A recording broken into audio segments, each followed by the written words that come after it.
11,92,000 কোটি টাকা। এই পরিমাণ টাকা পাচার হয়ে গেছে, পুরো অর্থনীতিকে একদম ফোকলা বানিয়ে চলে গেছে। গতকাল থেকেই সোশ্যাল মিডিয়া জুড়ে এমন পোস্ট আমরা দেখতে পাচ্ছি। এটা সত্যি কথা যে 11,92,000 কোটি টাকা পাচার হয়েছে।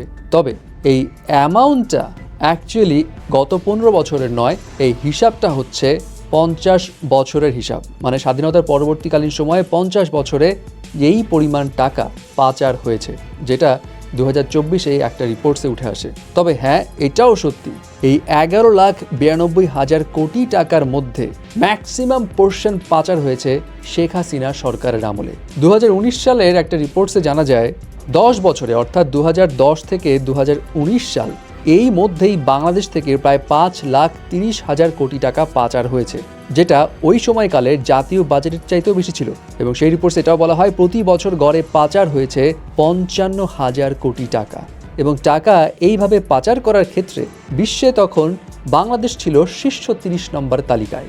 অফকোর্স এটা অনেক ভয়ানক একটা বিষয়, দেশের অর্থনীতির যে কী অবস্থা হবে সেটা নিয়ে সবাই শঙ্কিত, বাট এর থেকেও একটা ভয়ানক বিষয় আছে। বাট তার আগে বলি, এই যে 11,92,000 কোটি টাকা যে একদম পগারপাত, সেটা নিয়ে কী করা সম্ভব হতো অলরেডি কিন্তু অনেক হিসাবও করে ফেলেছে। যেমন পরিচালক মাবরুর রশিদ বান্না, তিনি তার সোশ্যাল মিডিয়া পোস্টে একটা হিসাব লিখেছেন এরকম, বলা হচ্ছে এই টাকা দিয়েই মাত্র 697টা মেট্রো রেল, 397টা স্যাটেলাইট আর 36টা পদ্মা সেতু বানানো সম্ভব ছিল। তার মানে বুঝুন কতটা ক্ষতি হয়েছে দেশের। বাট এখন আসে এর থেকে ভয়ঙ্কর বিষয়টা কি। এ তো গেল পাচারের হিস্ট্রি, বাট এই সরকার আরেকটা 12টা বাজায় দিয়ে চলে গেছে। 15 বছরে আওয়ামী লীগ সরকার ঋণ করেছে প্রায় 15.5 লক্ষ কোটি টাকারও বেশি।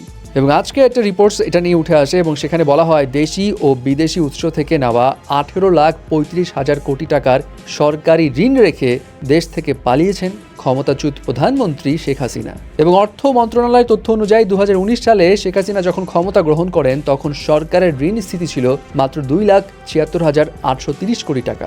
সেই হিসেবে এই 1.5 দশকের আমলে সরকারের ঋণের পরিমাণ 15,58,206 কোটি টাকা বেড়েছে, যা সরকারের মোট ঋণের প্রায় 85% বেশি। তাহলে বুঝুন কতটা 12টা বাজায় দিয়েছে সে। তবে এখানে একটা আশার আলো আছে, সেটা হচ্ছে সরকার পতনের পরপরই গতকালই আমরা দেখেছি সারপ্রাইজিংলি কাঁচা বাজারে দ্রব্যমূল্যের অনেক কিছুর দাম কমেছে। যেসব সবজির দাম ছিল 80 টাকা 100 টাকা, সেগুলো 40 টাকা 50 টাকা 30 টাকাও হয়েছে। শুধু তাই নয়, এক সালমান এফ রহমান, এই মানুষটা না থাকায় ঢাকা স্টক এক্সচেঞ্জ যে শেয়ার বাজার একদম ধসে গিয়েছিল সেটা আবার চাঙ্গা হয়েছে।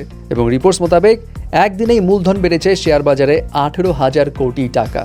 যা ক্ষতি হয় সেটা তো করেই দিয়েছে, এখন এটা নিয়ে তো হা হুতাশ করে লাভ নেই। এখন দেখার বিষয় সামনে যারা আসছে তারা কতটা সেটা পুষিয়ে নিতে পারে, এবং আমাদেরকেও এই বিষয়ে কোঅপারেটিভ হতে হবে।